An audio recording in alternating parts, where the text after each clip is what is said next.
I have been sat for days trying to find the right way to say this, the right words to use, and I've been speechless at everything that I've been seeing going on, and I only properly deeped it because of the fact that tonight I was going to a football game, I was going to film content, film some of my interviews by myself, with my tripod, as I've done plenty of times, and I don't feel safe going to do that. I've had my mum texting me, super worried, telling me not to go out today. As a person of colour, daughter of an immigrant, Saudi Arabian heritage, Muslim members of my family and friends that are also Muslim, it is blowing my mind that in 2024 we do not feel safe leaving our homes and are actively being advised not to, out of fear that we may be attacked because of the colour of our skin. It honestly hurts my heart so much because as a little girl, I grew up in a completely white city. I was one of the only people there that wasn't white, and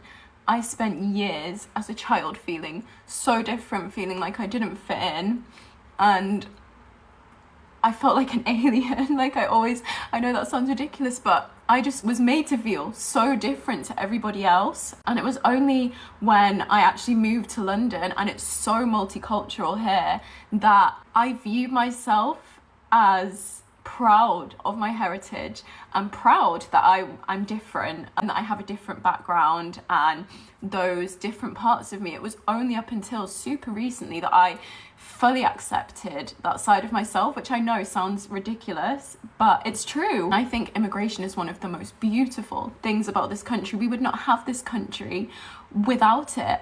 And I can tell you now that communities of immigrants, I know firsthand from the Muslim community in which my dad, my friends, my family are part of, they do so much. You have no idea how much they do for the community. You know, he's always telling me to give him like bags of my old clothes to give out to people that really need it. They run so many food banks. Muslims are overrepresented in the NHS. This, far right anti-immigration rhetoric that is being pushed by racists, let's call them for what they are, racists, is literally part of the problem. If you are doing that, how can you not see the link that us being scared to leave the house now as people of colour, is what your rhetoric has led to? So before you demonise immigrants, Muslims, people of colour, and blame them for the problems that you face in this country, remember that the people in power want us divided. They want us pointing the finger at each other